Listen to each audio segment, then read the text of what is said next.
பெண் என்று படைத்து வீதியில் விட்டு விட்டான்.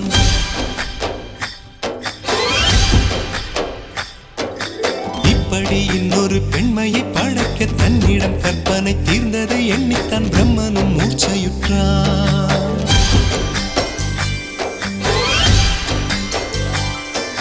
மின்னலை பிடித்து மேகத்தில் துடைத்து பெண் என்று படைத்து வீதியில் விட்டு விட்டான். இப்படி இன்னொரு பெண்மையை படைக்க தன்னிடம் கற்பனை தீர்ந்ததை எண்ணித்தான் பிரம்மனும் மூர்ச்சையுற்றான். அவளின் நாசிக்குள் நுழைந்த காற்று உயிரை தடவி திரும்பும் போது மோட்சம் அடைந்து ராகங்கள் ஆகின்றதே. ஓஹோ, மழையின் துளிகள் அவளை நனைத்து மார்பு கடந்து இறங்கும் பொழுது முக்தி அடைந்து முத்துக்கள் ஆகின்றதே. மின்னலை பிடித்து மேகத்தில் துடைத்து பெண் என்று படைத்து வீதியில் விட்டு விட்டான்.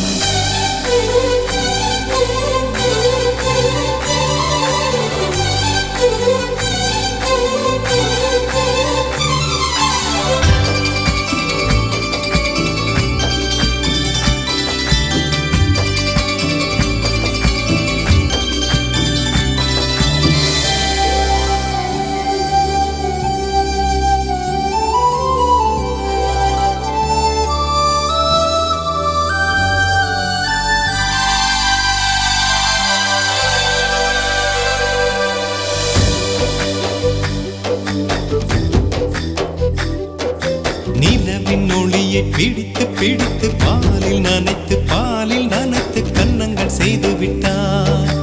உலக மலர்கள் பறித்து இரண்டு பந்துகள் அமைத்து பெண்ணை சமைத்து விட்டான். அழகு என்பது ஆண்பாலா பெண்பாலா என்பதில் எனக்கு சந்தேகம் தீர்ந்தது. அழகு என்பது நிச்சயம் பெண்பாலடா.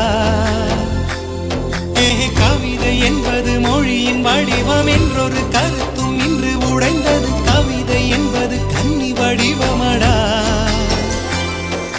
மின்னலை பிடித்து மேகத்தில் துடைத்து பெண் என்று படைத்து வீதியில் விட்டு விட்டான்.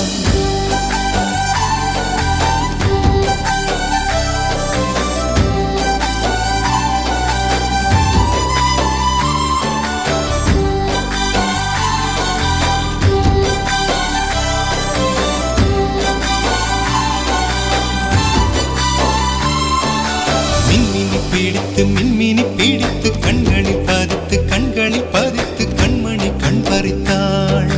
தங்கத்தை எடுத்து அம்மியில் அரைத்து மஞ்சளாய் நினைத்து கண்ணத்தில் குழைத்து ஜீவனை ஏன் எடுத்தாள். காவித்துறவிக்கும் ஆசை வளர்ப்பவள், அருகும் புல்லுக்கும் ஆண்மை கொடுப்பவள், பெண்களின் நெஞ்சுக்கும் பித்தம் கொடுப்பவளே.